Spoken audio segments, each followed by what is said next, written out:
আসসালামু আলাইকুম প্রিয় ভাই বোনেরা, আশা করি সবাই অনেক অনেক ভালো আছেন। তো আজকে আমি চলে যাই ফার্স্টে আমার অ্যাডোবি স্টকে। দেখেন এই যে আজকে দেখেন অ্যাডোবি স্টকের ইনসার্ট সেকশন থেকে কিন্তু আমি ভেক্টর সিলেক্ট করেছি, এমনকি এখানে দেখেন ভেক্টরে কিন্তু যারা যারা টপ সেলার এসেছে তাদের প্রোফাইলগুলো কিন্তু এখানে শো করতেছে। এখন এই যে কিছু আইকন রয়েছে, তারপরে এই যে কিছু আইকন রয়েছে, এই যে এখানে কিছু আইকন রয়েছে, দেখেন বিভিন্ন ধরনের আইকন বলতে গেলে সিলুইট্রি ডিজাইন, এগুলো কিন্তু বলতে গেলে একটা হিউজ পরিমাণ চাহিদা রয়েছে এই অনলাইন প্ল্যাটফর্মে। আপনারা যদি এই ধরনের ডিজাইনগুলো একদম খুব অল্প সংখ্যক দিয়েও কিন্তু এখান থেকে ভালো পরিমাণে একটা ইনকাম জেনারেট করতে পারেন। আচ্ছা, আমি আজকে যদি এই যে একটি প্রোফাইল দেখা যাচ্ছে, এই প্রোফাইলটা একটু ভিউ করি, দেখেন এটা কিন্তু লাইফ টাইমে 25,000 প্লাস ডাউনলোড হয়েছে এই প্রোফাইল থেকে। তো আমি এই প্রোফাইলটা যদি একটু ভিউ প্রোফাইল করি তাহলে দেখেন যে এটার চমকটা আসলে এই যে দেখেন এটা কি ধরনের ডিজাইন করে থাকে। দেখেন এই যে বিভিন্ন ধরনের অ্যারো, হিবিজিবি অ্যারো টাইপের, তারপর বিভিন্ন ধরনের এলিমেন্ট বলতে গেলে এগুলা একটা সিলুইট টাইপের ডিজাইন। এখানে কিন্তু বিভিন্ন ধরনের ডিজাইন নিয়ে এরা কাজ করে, দেখেন বিভিন্ন ধরনের সিলুইটি টাইপের ডিজাইন। তো আজকে আমি এর থেকে একটা ডিজাইন আপনাদেরকে করে দেখাবো। তার জন্য আমি এই যে আজকে যদি আমি এই ডিজাইনটা একটু ডাউনলোড করে আপনাদেরকে একটু জেনারেট করে দেখাই, দেখেন তাহলে কেমন হয়।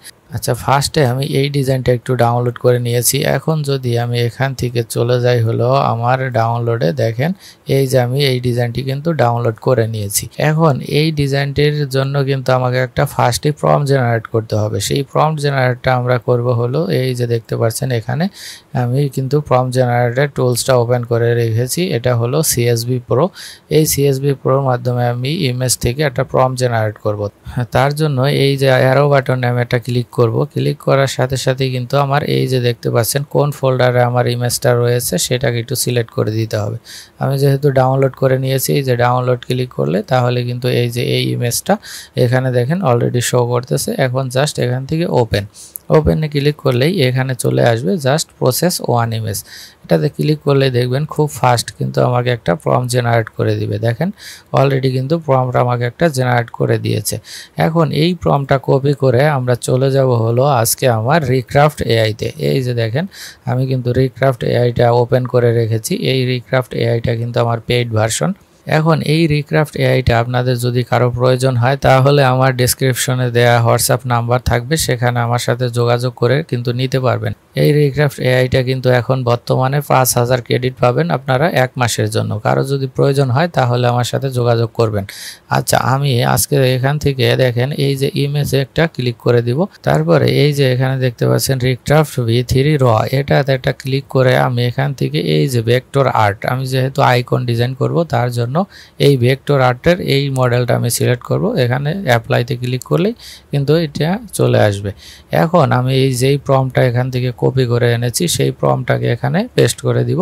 তারপরে এই যে এখান থেকে দেখতে পাচ্ছেন ছবির রেশিও, এই রেশিওটা আমি কি করব, এখান থেকে দেখতে পাচ্ছেন 16:9, এটাকে আমি সিলেক্ট করে দিব। তারপরে এই যে নিচে আরেকটা অপশন দেখতে পাচ্ছেন, এই জিনিসটা আমি কি করব, এটা এই যে এখানে রাখলে ক্লিন, দেখবেন যে ক্লিন নামে যেই অপশনটা আসবে এটাকে আপনারা এটা সিলেক্ট করে দিবেন। তারপরে এই যে এখানে দেখতে পাচ্ছেন 2 ইমেজ, 4 ইমেজ, 3 ইমেজ, আপনারা যদি পেইড ভার্সন থাকে তাহলে কিন্তু 4 ইমেজ একসাথে জেনারেট করতে পারবেন। তার মানে আমি এখান থেকে আমি 2টা ইমেজ জেনারেট করব, তার জন্য এই যে 2 ইমেজ সিলেক্ট করে দিয়ে এখন শুধু জাস্ট রিক্রাফটে ক্লিক করব। এই প্রম্পট থেকে আমাকে কিছু একটা ডিজাইন কিন্তু তৈরি করে দিবে, একটু অপেক্ষা করেন। এই যে দেখেন আমাকে কিন্তু একটা খুব সুন্দর একটা ডিজাইন তৈরি করে দিয়েছে। দেখেন এই যে দেখেন আমি যদি এটা একটু ভিউ করি তাহলে দেখেন এই ডিজাইনটাও কিন্তু খুব সুন্দর। আমি যদি একটু জুম করে দেখাই আপনাদের, দেখেন এই যে একটা ডিজাইন, তারপরে এই যে একটা ডিজাইন, বলতে গেলে খুবই চমৎকার।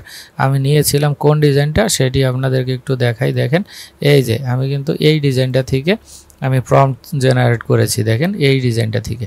তো বলতে গেলে এই ডিজাইনটা থেকেও কিন্তু আমাকে বেটার রেজাল্ট দিয়েছে এই যে রিক্রাফট এআই। দেখেন খুবই চমৎকার, খুবই চমৎকার এবং কি সুন্দরভাবে কিন্তু জেনারেট করে দিয়েছে। এখন আমি কি করব, এখান থেকে জাস্ট একটু এক্সপোর্ট করে নিব। তার জন্য এই যে দেখতে পাচ্ছেন এক্সপোর্ট, এখান থেকে এই যে পিএনজিটা আছে সেভ করা, আমি এটাকে এসভিজি ফরম্যাটে সেভ করব। তার জন্য এসভিটা সিলেক্ট করে এখান থেকে এক্সপোর্ট, এক্সপোর্টে ক্লিক করলেই দেখবেন এটা কিন্তু আমার ডাউনলোড হয়ে গিয়েছে। এখন আমি এই যে আরেকটা ইমেজ আছে এইটাকেও আমি একটু এক্সপোর্ট করে নিব। তার জন্য এখান থেকে এক্সপোর্ট, আবারও সেম এখান থেকে এসভিজি সিলেক্ট করে আবার এক্সপোর্ট। তাহলে দেখেন এখান থেকে কিন্তু আমার দুইটা এসভিজি ডাউনলোড হয়ে গিয়েছে। এখন এটাকে আমি কি করব, আমার অ্যাডোবি ইলাস্ট্রেটরে নিয়ে যাব।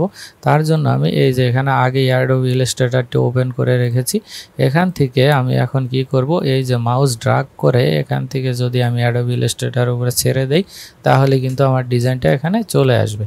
দেখেন আমার ডিজাইনটা কিন্তু এখানে চলে এসেছে।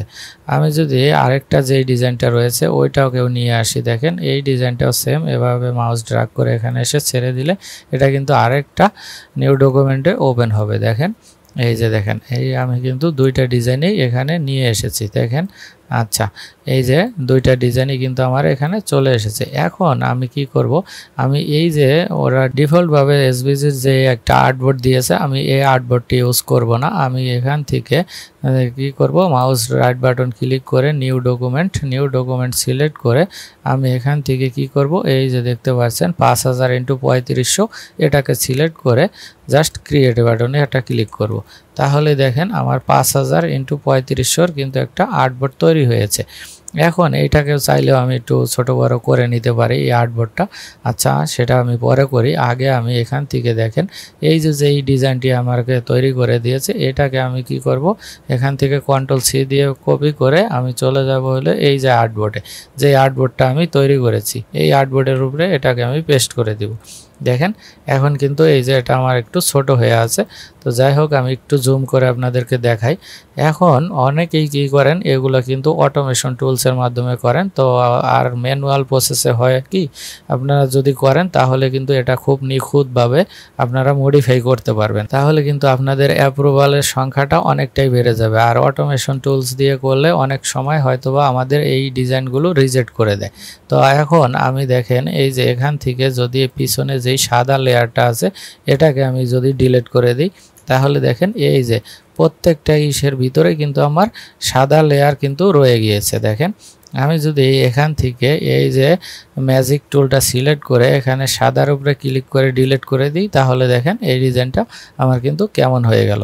এখন কিন্তু মনে হচ্ছে একদম খুব বাজে, আর ডিজাইনের মেন যেই শেপটা সেটা কিন্তু চলে গেছে। এখন আমার কি করতে হবে, Ctrl+Z দিয়ে আমি আবার সেই জিনিসটাকে ফিরে আনলাম। তারপরে এখন আমি যেটা করব সেটা হলো এই যে সম্পূর্ণটাকে একসাথে ধরব, ধরার পরে এই যে এখান থেকে দেখতে পাচ্ছেন পাথ ফাইন্ডার, আপনারা যদি এখানে না পান তাহলে এই যে উইন্ডো থেকে এখানে খুঁজলে দেখবেন যে পাথ ফাইন্ডার আসবে। তারপরে এই যে এরকম একটা টিক মার্ক করে দিলেই দেখবেন যে পাথ ফাইন্ডারটা কিন্তু এখানে বা এখানে যে কোনো জায়গায় চলে আসবে।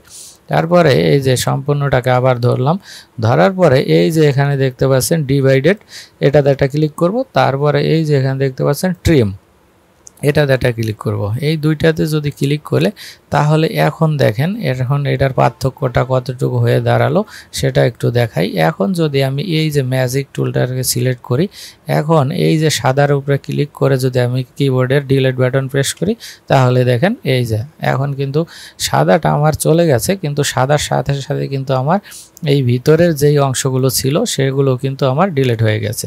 তার মানে কি আমার শেপটা কিন্তু একদম পরিপূর্ণ হয়ে গেছে।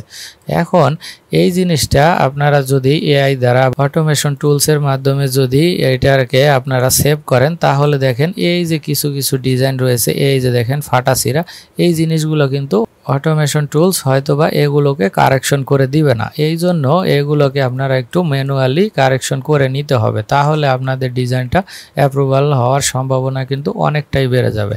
আচ্ছা আমি এজন্য কি করব, এই সম্পূর্ণটাকে ধরে এখন কি করব, এই যে দেখতে পাচ্ছেন পাথ ফাইন্ডার থেকে এই যে আরেকটি অপশন রয়েছে ইউনিট, এই ইউনিটটা ক্লিক করব। তাহলে দেখেন এখন কিন্তু আগে যেই ফাটা ছিঁড়া ছিল এখন কিন্তু সেরকম নাই। এই যে দেখেন সম্পূর্ণ লেয়ার কিন্তু আমার এখানে একটা লেয়ার হয়ে গেছে, দেখেন এরকম। এখন আমি এই জিনিসটা চাইলে যে কোনো কালারটা কিন্তু একটু ডিপ কালার করে দিতে পারবো, একদম পুরো যেটা ব্ল্যাক কালার সেই কালারটা আমি অ্যাপ্লাই করে দিলাম। দেখেন এখন বলতে গেলে এই ডিজাইনটা কিন্তু কত সুন্দর হয়েছে। দেখেন এখন খুবই সুন্দর হয়েছে। এখন আমাদের কি করতে হবে, এই ডিজাইনটা কি করব, আমি এই যে এখানে আমার আর্টবোর্ডের উপরে নিয়ে আসব। তারপরে এই যে দেখতে পাচ্ছেন হরিজন্টাল অ্যালাইন এমনকি ভার্টিক্যাল অ্যালাইন, এটাকে সিলেক্ট করে আমি কিন্তু সম্পূর্ণটাকে মিডল অ্যালাইন করে নিলাম। এখন কিবোর্ডের অল্টার এবং শিফট বাটন চেপে ধরে মাউস ড্র্যাগ করে আমি কি করব, এই যে এটাকে একটু বড় করে নিব। দেখেন, হ্যাঁ, এই যে আমি কিন্তু এরকম পরিমাণে করে নিয়েছি। আচ্ছা, এখন দেখেন আমার কিন্তু এই যে চাকা বা হুইল যেটা ডিজাইনটা আছে, এই ডিজাইনটা কিন্তু আমার এই যে এখানে একটু ত্রুটি এসেছে। এখন এই ডিজাইনটা কিন্তু এটার কারণেও অনেক সময় রিজেক্ট করে দিতে পারে। এর জন্য আপনারা কি করবেন, হয়তো বা এই যে এই জিনিসটুকু আমরা কিন্তু ম্যানুয়ালি তৈরি করতে পারি। তার জন্য আমি এটা কি করব, এখান থেকে আনগ্রুপ করে নিব। আনগ্রুপ করে এখান থেকে এই যে ডিজাইনটা দেখতে পাচ্ছেন, এটাকে আমি একটু কেটে দিব। কেটে দেওয়ার পরে এই যে এখান থেকে দেখতে পাচ্ছেন পাথ ফাইন্ডার থেকে আমি যদি এখান থেকে একটা ক্লিক করে এখান থেকে এই পর্যন্ত আর এই পর্যন্ত একটা হুইলের মতো বানিয়ে নেই আমি ম্যানুয়ালি, তাহলে দেখেন এই যে এইটা আর এইটা দুইটাকে ধরে আবার কি করব, এই যে এখান থেকে ইউনিট এটাকে ক্লিক করে দিব। দেখেন এখন কিন্তু এটা কিন্তু সম্পূর্ণটা এক হয়ে গেছে। দেখেন, বলতে গেলে আমি এই যে ম্যানুয়াল যেটা করেছি এটা কিন্তু খুবই স্পষ্ট এবং কি সুন্দর এসেছে। যাই হোক, এখন কিন্তু এটার জন্য আপনাদের ডিজাইনটা অ্যাপ্রুভাল হওয়ার সম্ভাবনা অনেকটাই বেশি। আর আগে যেই পজিশনে ছিল সেটা কিন্তু এই একটুকের কারণে আপনাদের ডিজাইনটা কিন্তু রিজেক্ট করে দিত হয়তোবা। এখন আমি সম্পূর্ণটাকে আবার সিলেক্ট করে এখান থেকে কিবোর্ডের কন্ট্রোল এবং জি বাটন প্রেস করে এটাকে আমি গ্রুপ করে নিব।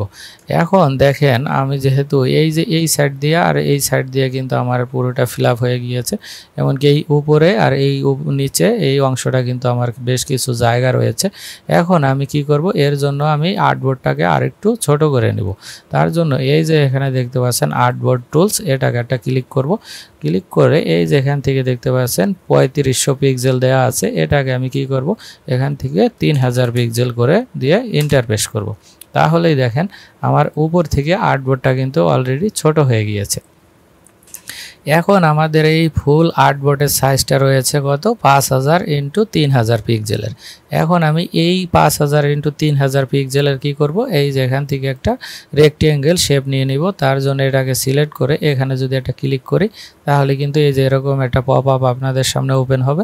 এখান থেকে 5000 ইন্টু আপনারা কি করবেন, এই যে 3000 একদম সেম আর্টবোর্ডের সমান একটা রেক্টেঙ্গেল শেপ নিয়ে নেবেন। এখন এই রেক্টেঙ্গেল শেপটা আমি কি করব, এখান থেকে কালার চেঞ্জ করে হোয়াইট কালার করে দিব।